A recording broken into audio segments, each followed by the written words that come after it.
En el tiempo de cambiar la batería a la cámara, creo que he encontrado el origen de esto de el olor de multitudes. De hecho, es la entradilla del final del artículo, en olor de multitud.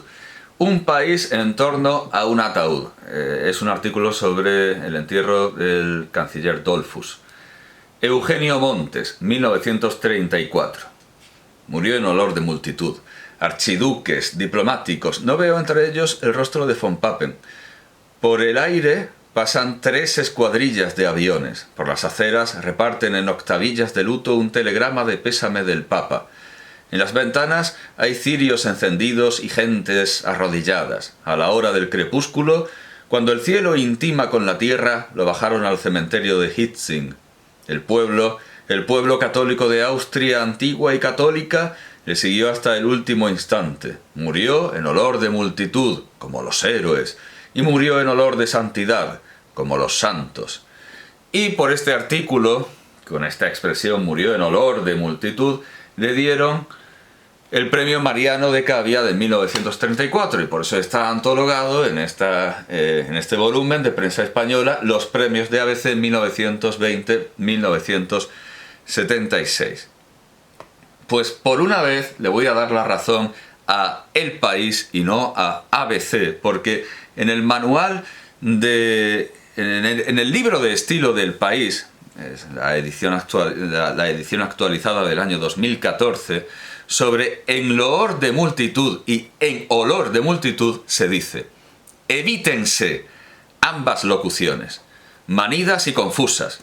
Convienen a un mejor estilo alternativas como entre los vítores de la gente, entre aclamaciones, que me parece que es lo que intenta decir en olor de multitud y no puede. Lo que quiere decir es entre la aclamación popular. La palabra que busca es aclamación y no le sale. Y dice esa chorrada del olor. Entre los aplausos de la multitud, entre las alabanzas del pueblo. Evítense ambas locuciones manidas y confusas. Esto es lo que hay que hacer, sin duda alguna.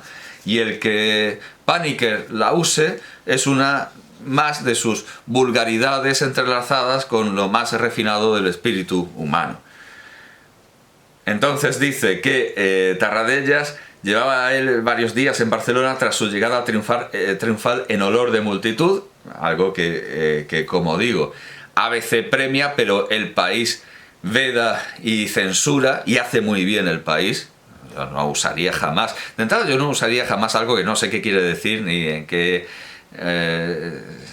con qué orientación va, qué sentido tiene. Y el capitán general de la región militar sin chistar, como si Tarradellas no existiese. Y usted comprenderá, cita Tarradellas, que mientras los militares no me aceptasen, mi presencia era papel mojado. Decide él entonces que si la montaña no va a Mahoma, Mahoma va a la montaña. Descuelga el teléfono y llama al teniente general Coloma Gallegos. Tarradellas: soy el presidente Tarradellas. Coloma Gallegos: ¿qué desea? Así literalmente, ¿qué desea? Tarradellas le explica que sería conveniente verse. ¿Para qué? Para hablar. ¿Hablar de qué? Explicarle eso de la Generalitat. Por cierto, eso de la Generalitat me recuerda la síntesis biográfica sumarísima que hace al principio de Primer Testamento cuando se refiere a lo del 36. Lo del 36 tiene que estar por aquí. De modo que murió Schubert. No, sí, eso es una... lo del 36 no, lo del 18 de julio. Vino lo del 18 de julio. Le prendieron lumbre a los conventos y hubo que decir salud en vez de adiós, saludar con el puño en alto. Salimos en un destructor inglés rumbo a Marsella. Bueno, eso es lo del 18 de julio. Lo del 18 de julio. Bueno, pues esto es lo de la Generalitat. Lo de la Generalitat. Si usted insiste. Y así fue como al final se vieron, se hablaron y se entendieron. Y hasta llegaron a ser buenos amigos. Le digo al presidente que debería publicar sus memorias, sin omitir situaciones como la transcrita, que casi parece un chiste de Gila. De momento trabajo con el archivo, responde el anciano y formidable personaje que tiene fama de autoritario y que es la cortesía personificada.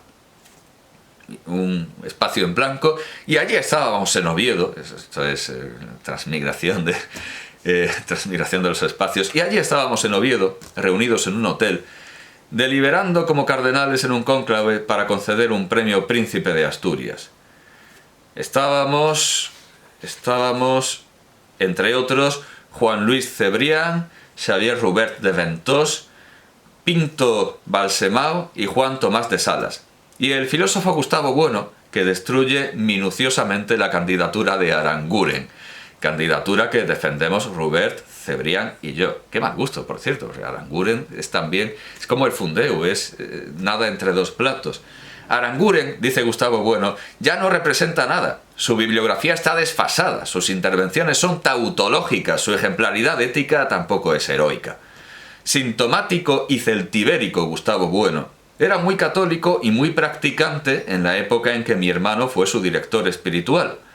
Ahora explica que el monoteísmo ha sido una fase de transición hacia el ateísmo, pero se niega a considerar que el ateísmo pueda ser una fase de transición hacia otra cosa. Y al fin sale premiado el pobre Claudio Sánchez Albornoz, que no está precisamente para premios. Bien, esto es un ejemplo de esta segunda memoria. He dicho que encontraba, bueno, quizá más útil, y desde luego la portada ya presume de ello, Variaciones 95, donde entre otras cosas, tiene algo que no tiene esta edición de bolsillo. Tiene un índice de nombres, que eso es algo que muchos no me había dado cuenta, lo había leído lo había ojeado sin ver el índice de nombres. Son bastante interesantes las comparaciones entre su pensamiento y el de su hermano, que van más allá de Raimundo se cree más listo de lo que es. Bueno, pues si buscamos, claro, yo pensaba, me va a ser muy difícil encontrar esa referencia, pero no, simplemente hay que buscar. Aquí está. Paniker, y esto yo no me lo esperaba, es una forma es una forma casi cómica. Paniker, su hermano, aparece aquí como Paniker, no como Panicar, como en muchos de sus libros, pero no aparece como Raimundo, ni como Raimón, ni siquiera como Ramón, aparece como Ramugni, que entiendo que podría ser casi, o sea, sería acercarse como a Ramuni, que vendría a ser un compuesto con Muni, con asceta. 13 y 245, ¿vale? En la 245 se expresa esta diferencia con... De la casa de los Menacat descendía mi padre. Pulapatta se sigue llamando la inmensa finca, es decir, lo que queda de ella, que se supone recorrió el caballo. Alampadam es el nombre de una parte de las tierras segregadas de la casa madre.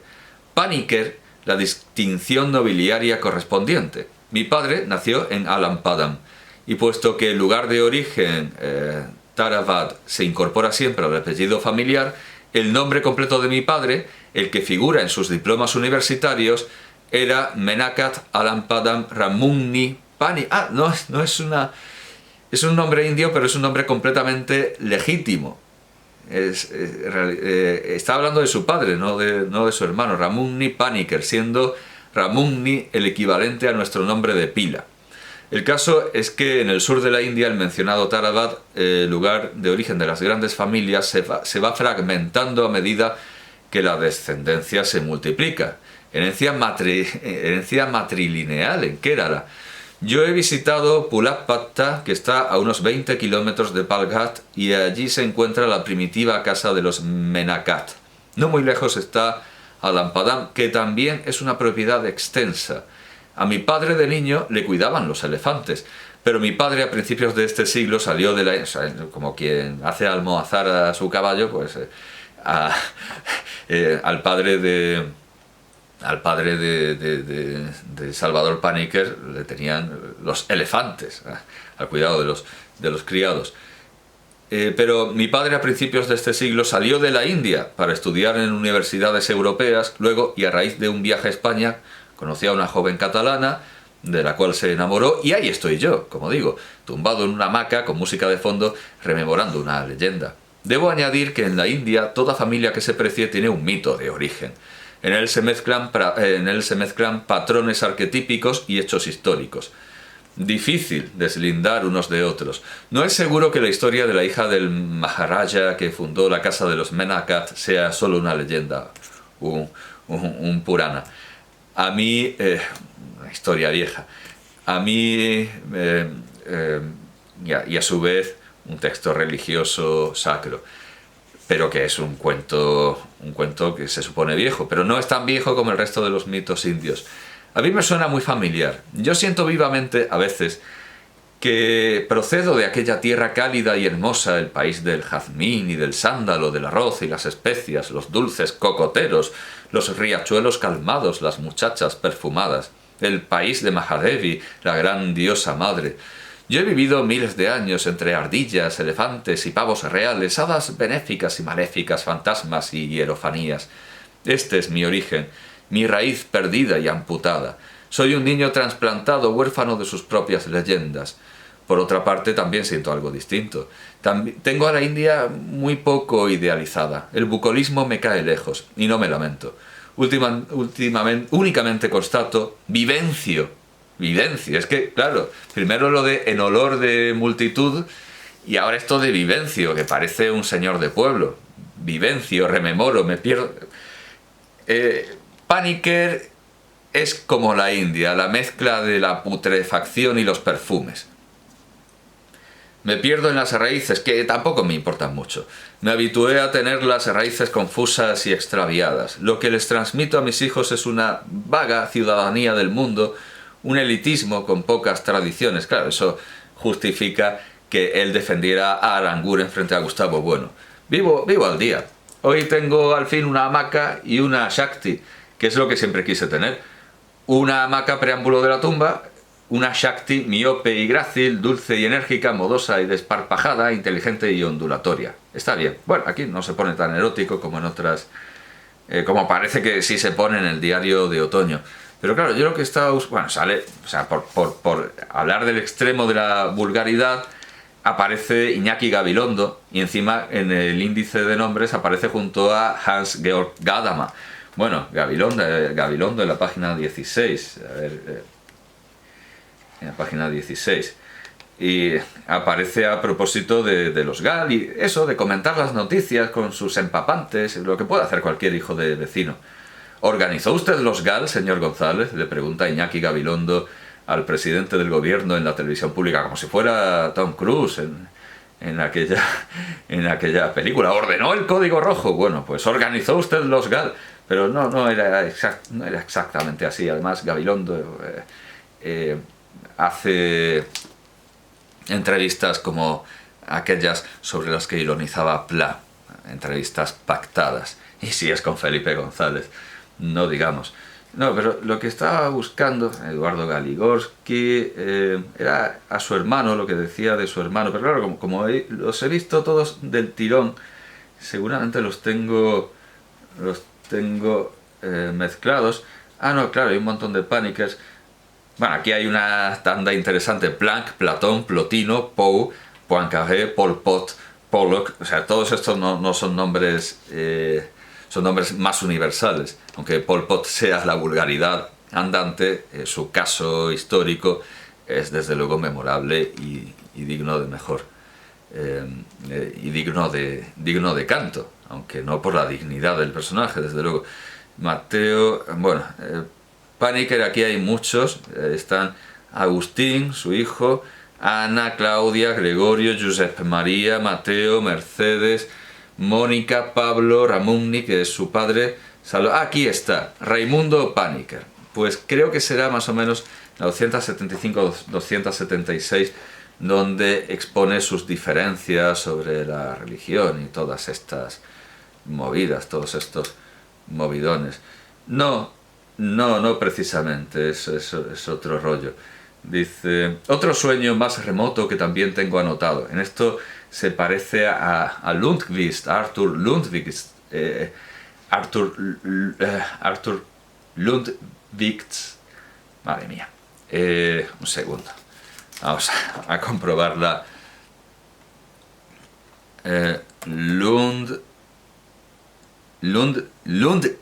Madre mía.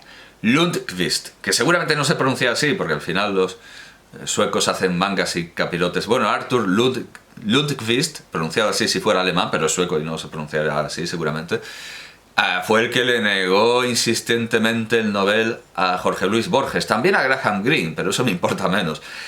Fue el gran enemigo de la concesión a Borges del premio Nobel. Bueno, pues tiene también un libro en el que cuenta sueños, sueños de intelectual. Bueno, pues aquí tenemos un sueño de intelectual de Salvador Paniker. Otro sueño más remoto que también tengo anotado. Salía en él mi esposa, pero no era Nuria, su esposa era la dibujante Nuria, ahora mismo no me acuerdo, Salvador Paniker, Wikipedia. Pero es curioso que la llama por iniciales, como intentando preservar, no sé, por si cuenta cosas demasiado íntimas, que no se sepa su nombre, a pesar de que dice que es su mujer y cita sus iniciales, lo cual el anonimato está conservado de Nuria Pompeia, pero Nuria Pompeia es su mujer. ¿Y de dónde sale la V? Ah, sí, porque en realidad no se llamaba Pompeia, se llamaba Vilaplana, o sea, es Nuria Vilaplana. Llamémosla NV, y era mi mujer, pero preservemos el anonimato. Bueno, dice, no era Nuria Vilaplana, no era NV, no era nadie en concreto, solo una esposa, es decir, alguien muy íntimamente ligado con una Shakti, como esa Shakti miope. La Shakti es la fuerza femenina de los dioses que tiene materialización femenina. Vamos, al final sería una coima, ¿no? Podría llamarse así con más propiedad que Shakti. Alguien muy íntimamente ligado con uno, alguien que reducía la soledad, alguien que estaba realmente cerca. De pronto, sin mengua de la cercanía, surgía un problema. Ella tenía un ligue de verano con Robert Mitchum. Yo no estaba celoso, solo atento. Seguía vigente el ligamen sexual, una apetencia de calor más que otra cosa, ¿no? Como el rey de calor, como el rey David con su última concubina, que en realidad tuvo rango de esposa, que estaba como una cataplasma, como una bolsa de agua caliente, simplemente para darle calor, porque era viejo y se enfriaba. ¿Algún comentario a esos sueños? Pues no sé. A Elena Ochoa, que presentaba un programa de Narciso Ibáñez Serrador, llamado Hablemos de Sexo. A Elena Ochoa lo descubrimos juntos Luis Racionero y yo una noche en Madrid, después de haber grabado un programa de televisión con Sánchez Dragó.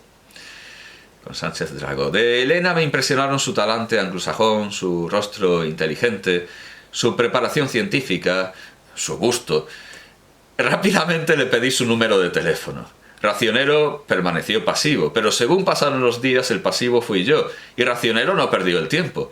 La escena de la desnudez con la mujer de Eduardo Aro Teclen, me recuerda a una situación parecida, pero real, en una playa de Ibiza, cuando la actriz Ángela Molina me presentó a su marido, que era francés.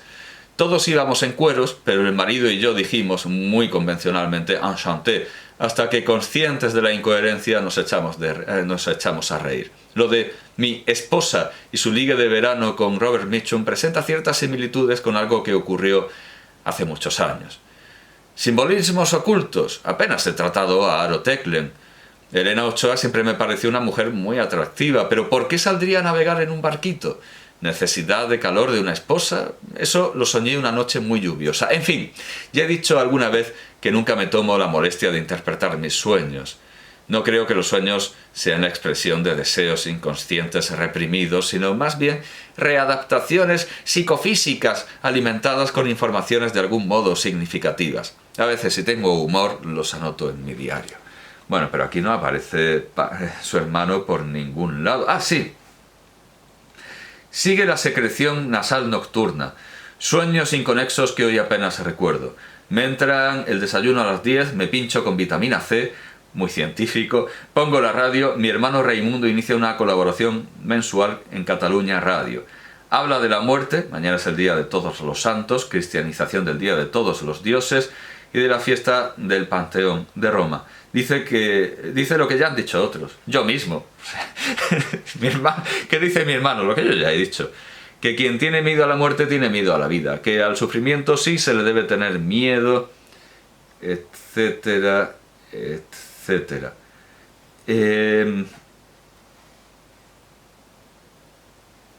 en la página siguiente dice: sí, ya sé que la religión individualizada, la religión a la carta, la religión mística sirve para pocos, que es lo que él defiende, una religión de supermercado, de quedarse con... Los más necesitan una fe con creencias, una fe colectiva con mitos y con ritos. Nada que objetar. Que ellos sigan en el seno de sus iglesias, poseídos por los memes de sus tradiciones. Está evidentemente usando meme en la acepción originaria creada por Richard Dawkins en El gen egoísta. Poseídos por los memes de sus tradiciones. Pero que el sentido moderno también sigue teniendo el mismo sentido. Haya espacio para todos, buena voluntad y respeto, incluyendo a los que optan por la religión del ateísmo, que todavía Locke no toleraba, en aquella famosa carta en la que decía que sí, a lo mejor sí se podía tolerar a los papistas, pero a los ateos ya... siendo Locke el gran garante, el gran abogado de la tolerancia. Bueno, estoy intentando buscar esa discusión sobre mi hermano, dice... Mi hermano ve el diálogo religioso de una manera distinta. Quizá 258.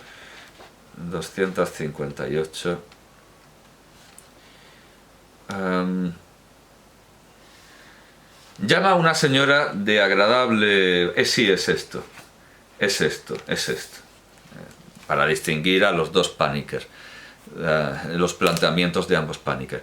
Llama una señora de agradable voz proponiéndome firmar un manifiesto o algo así en nombre de una agrupación que promueve la justicia en el mundo siguiendo las enseñanzas de la teología de la liberación. En justa correspondencia, con sus buenos modos, le explico a la señora que mi conciencia social es matizada, que la justicia se me antoja un equívoco concepto abstracto, que mi compasión se dirige mayormente a los seres que sufren, pues fueren pobres o ricos, humanos o no humanos, y que admiro más a una monja que cuida enfermos que a todos los teólogos de la liberación juntos. Pues su hermano está con nosotros. Mi hermano es un culturalista. Ah, la señora comprende o finge comprender, no insiste y yo me quedo rumiando. Mi hermano defiende el diálogo intercultural, yo preveo un mestizaje universal. Mestizaje a la larga biológico, a la corta también cultural. No veo por qué la cultura tenga que funcionar de modo distinto a la natura, donde todo es mezcla, cruzamiento e incluso extravagancia. Mi hermano piensa que no existe una lingua universalis, que no hay universales culturales, aunque admite que haya invariantes humanos, que en cada filosofía, cultura, subyace un mito, aquello que no se cuestiona, y que nadie conoce su propio mito. Mi hermano habla de equivalentes homeomórficos en distintas culturas. Ejemplo, el ser sería el equivalente homeomórfico de Atman. Todo lo cual puede resultar plausible a cierto nivel. Ahora bien, más allá de las diferencias culturales, existe una naturaleza humana, no solo unas invariantes. Existe un código genético, incluso una gramática universal. Y cita a Chomsky. Aquí está exponiendo el viejo principio, uno de los primeros, desde luego, en el comparatismo, que es el de la prisca Sofía, que está en Steuco Eugubino, la prisca Sofía, por la que campeaban los primeros humanistas y renacentistas del 480, la prisca Sofía, y que adopta también, por ejemplo, Aldous Huxley. Además, eso de la multiculturalidad y el mito, y desde luego, como digo, siempre está la figura de Ram Mohan Roy en este universalismo. Si hay que buscar una figura india, pues sería Ram Mohan Roy, que es el que permite el gran renacimiento filosófico indio. Además, eso de la multiculturalidad y el mito originario se me antoja muy relativo. Sucede, por ejemplo, que mitos distantes de culturas diferentes convergen. Pienso ahora en el papel similar que desempeñaron Osiris, Dionisio y Kali. A mi juicio, el concepto de multiculturalismo radical, el que sostiene que no existen valores comunes que permitan la comparación de diferentes culturas, es completamente erróneo. Lo cierto es, más bien, que la especie humana se encamina hacia una creciente homogeneización como resultado de la inmigración y el entrecruzamiento. Lo dice después de haberle salido a Pla con la cita de con la cita de Kipling de que Oriente es Oriente y Occidente es Occidente. Y a estas alturas, a buenas horas, piensa todo lo contrario. Que por supuesto que van a llegar a encontrarse, y no solo van a encontrarse, sino que van a hacer chiquillos. Identidades culturales existen, claro está, pero conviene relativizarlas, más aún, denunciar esa abstracción. Yo creo que llegue a esa conclusión más que nada por contraste con su hermano. Si mi hermano dice esto, estará equivocado. Y entonces adopta esta postura. Identidades culturales existen, claro está, pero conviene relativizarlas. Más aún, denunciar esa abstracción dañina que ya sea en forma de nación, etnia o religión, solo provoca odio, guerra e incomprensión. Yo propongo hablar de identidades variables. Mi identidad es una hoy y puede ser otra mañana.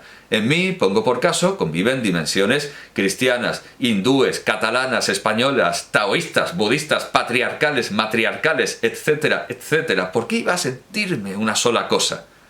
Y no creo que mi caso sea especial. Todos somos híbridos, mestizos, cambiantes, relativos, y quien finja ser una sola cosa, lo que hace es autocaricaturizarse patéticamente. ¿Diálogo intercultural? Por supuesto, un diálogo hoy por hoy difícil, pero al final prevalecerá el citado mestizaje y unos ciertos valores compartidos. Habrá movilidad social y superación de los clichés nacionalistas.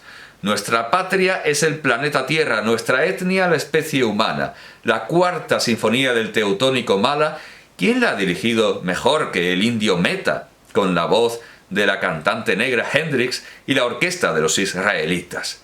Y no es un hecho que nadie representa hoy mejor a Shakespeare que los japoneses.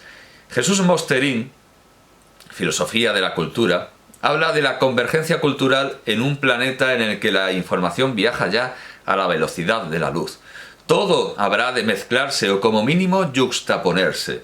Hubo un tiempo en que cada área cultural tenía sus propios mitos, su propia medicina e incluso su propia matemática. Hoy todo eso tiende a converger, por más que se opongan a ello los estados, las fronteras y las religiones. Y se oponen, de hecho, se quiso hacer un boicot a la ciencia rusa. ¿Cuándo? En el año 2022. Es increíble, pero en el año 2022 se ha querido boicotear a la ciencia rusa e impedir que los rusos publiquen en revistas occidentales. A pesar de todo ello, la ciencia evidentemente tiende a converger. Y desde luego estoy más de acuerdo con Salvador Paniker que con su hermano, aunque no dejaré de exponer, por supuesto, los libros de su hermano, aunque ya no sé muy bien con qué. Sí, bueno, no sé si con Raimundo, Ramón. Raimundo creo que es lo más clásico, lo más latino, porque claro, sigue las transformaciones del nombre de San Raimundo Lullo, del santo mallorquín. Por último, ya digo que tenemos, o tengo mejor dicho, por analogía con... yo lo consideraba el final, por analogía con el tiempo amarillo de Fernando Fernán Gómez. Este cuaderno amarillo es de 2000 y yo ignoraba que hubiera, además tiene esta cintilla, ignoraba que hubiera salido uno más en 2013, que parece ser que es el último. Él murió en el año 2017. Aquí viene una lista de sus obras en Wikipedia y no, es cierto, sí, hay dos diarios más. Diario de Otoño, Diario del Anciano Averiado, que es de 2015, y por lo visto tenía un diario que salió póstumo y que seguramente será este de Adiós a casi todo. Pero creo que ha quedado claro que donde más claro se habla es en este diario. Me parece de la serie el más atractivo, el más interesante, y ya digo que la propia portada se esfuerza por hacerse atractiva. Sobre la portada no se dice nada en ningún lugar. Quizá al final es es una famosa caligrafía o dibujo